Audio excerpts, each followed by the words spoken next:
Law of variable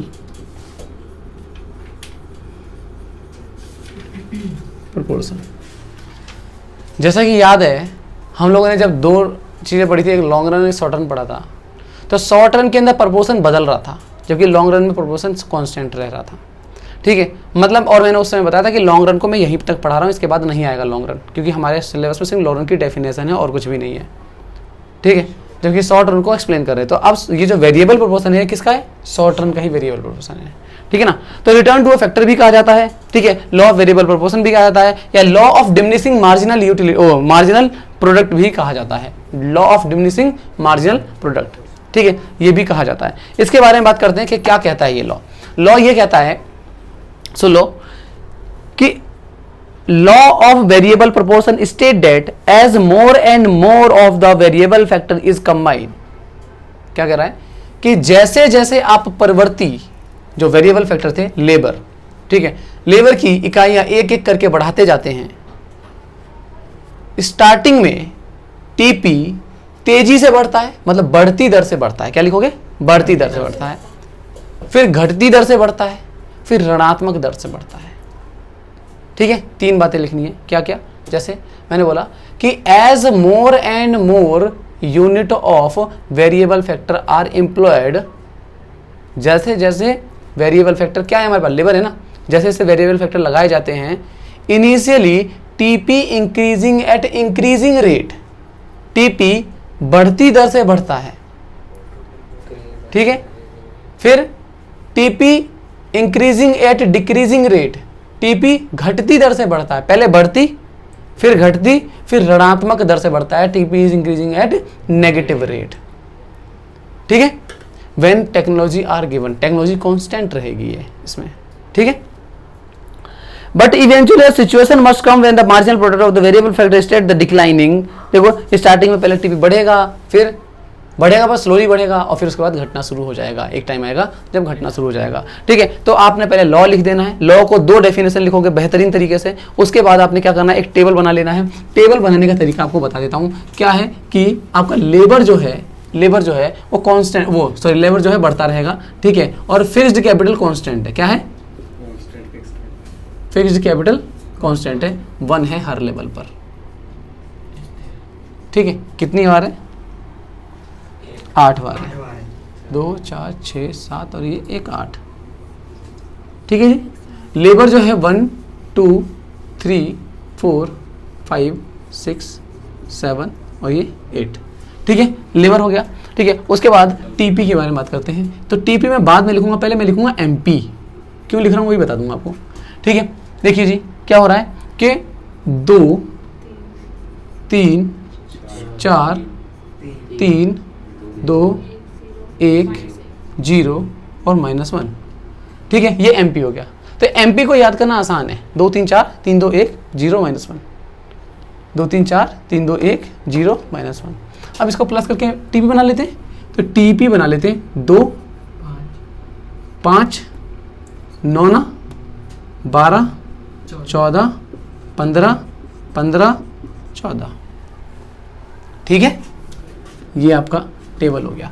मैंने कहा law of variable proportion कहता है कि जैसे जैसे आप लेबर बढ़ाते जाते हो वैसे वैसे टीपी जो है पहले बढ़ती दर से बढ़ता है। देखो, आपकी 2 बढ़ा तो 3 यूनिट बढ़ा। ठीक है, फिर आपकी बढ़ा तो 4 यूनिट बढ़ा। पहले 3 यूनिट, फिर 4 यूनिट, है ना, बढ़ा है ना, मतलब बढ़ती दर से बढ़ता है। फिर यहां से घटती दर से बढ़ता है। देखो जी, 3 यूनिट बढ़ा, है ना, फिर 2 यूनिट बढ़ा, फिर 1 यूनिट बढ़ा। आई बस में? ठीक है, पहले बढ़ती दर से बढ़ रहा है, बढ़ तो रहा है, देखो साफ दिख रहा है, 2 5 9 12 14 15 बढ़ ही रहा है। तो पहली बढ़ती दर से बढ़ता है, फिर घटती दर से बढ़ता है, उसके बाद घटती दर से बढ़ा। ठीक है, उसके बाद ये आपका 0 आया, और फिर ऋणात्मक दर -1। समझ में आई बात? और ये जो दर होती है इसी को तो एमपी कहते हैं। तो इसलिए देखो एमपी वही तो लिखा हुआ है, 2 3 4 3 2 1। ये देखो सेम लिखा है ना ये वाला नंबर यहाँ पे। आई बस में? तो ये क्या है? एमपी एक रेट है एक तरीके से इसका। ठीक है, समझ में आया क्या कह रहा हूं मैं, लॉ ऑफ वेरिएबल प्रोपोर्शन? जैसे जैसे हम लोग वेरिएबल फैक्टर के यूनिट्स को बढ़ाते जाते हैं तो स्टार्टिंग में इनिशियली क्या होता है कि टीपी तेजी से बढ़ता है, मतलब बढ़ती दर से बढ़ता है, फिर घटती दर से बढ़ता है और फिर नेगेटिव रेट से बढ़ता है। जरा देखो इसके ग्राफ के बारे में बात करते हैं हम लोग। इस तरीके से चलता है, ठीक है, ये आपका टीपी है, ठीक है। जहां पे टॉप रहेगा, आप लोगों ने मार्जिनल यूटिलिटी वाले चैप्टर में पढ़ा है ये टॉपिक, ठीक है। ऐसे बढ़ के ऐसे ये आपका एमपी हो जाएगा, ये टीपी हो जाएगा, ठीक है। और एक लेवल ऐसा आता है, कहां पर आएगा देखो, और जब ये एमपी बढ़ रहा होता है तो यहां पर एपी भी नहीं बनाते, चलो एपी नहीं बनाते, टीपी की तक ही रहने देते हैं, ठीक है। अब जब देखिए जहां पर ये टॉप होता है ना, वहां पे एक अलग इस तरीके से कर सकते हो, एक कैटेगरी, दो कैटेगरी, तीन category, first stage, second stage और थर्ड स्टेज। ये वाला फर्स्ट स्टेज, सेकेंड स्टेज और ये थर्ड स्टेज। इंक्रीजिंग रिटर्न है ना, इसको कहेंगे इंक्रीजिंग रिटर्न, बढ़ती दर, है ना।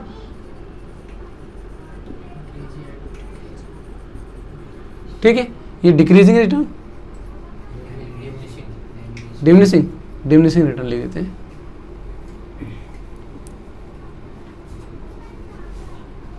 ठीक है, और ये नेगेटिव,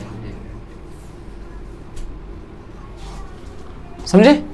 ठीक है, तो ये तीनों पोर्शन बता दिए गए, ठीक है। अब जरा एक चीज समझो कि भाई इसके पहले ये लिखना है, इसके बाद ग्राफ को एक्सप्लेन करना है। ग्राफ को एक्सप्लेन करने के लिए क्या क्या पॉइंट रहेंगे, तो तीन चार पॉइंट लिखने। पहला है, जब एमपी बढ़ रहा होता है, एमपी बढ़ रहा होता है, टीपी बढ़ती दर से बढ़ रहा होता है।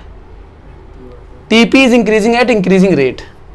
When MP is increasing, TP is increasing eight increasing rate.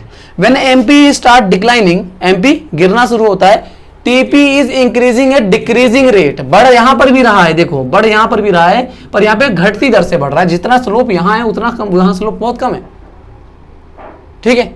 उसके बाद when MP is zero, TP is top, MP zero, TP is top. ये देखो MP zero, TP is top, 15 पूरे में सबसे ज्यादा 15 है, समझ में बात? तो MP is zero, TP is top. When MP is negative, TP start declining. जब एमपी ऋणात्मक हो जाता है तो टीपी गिरना शुरू या घटना शुरू हो जाता है। समझे? ये 4 पॉइंट लिख देने, आपका पूरा का पूरा क्वेश्चन कंप्लीट है।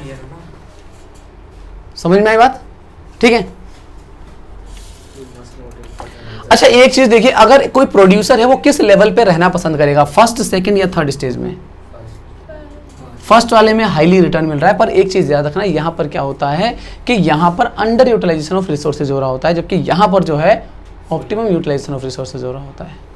अभी इसको एक्सप्लेन करेंगे हम, और ठीक है ना। तो हमेशा सेकंड स्टेज पे रहना पसंद करता है, ठीक है।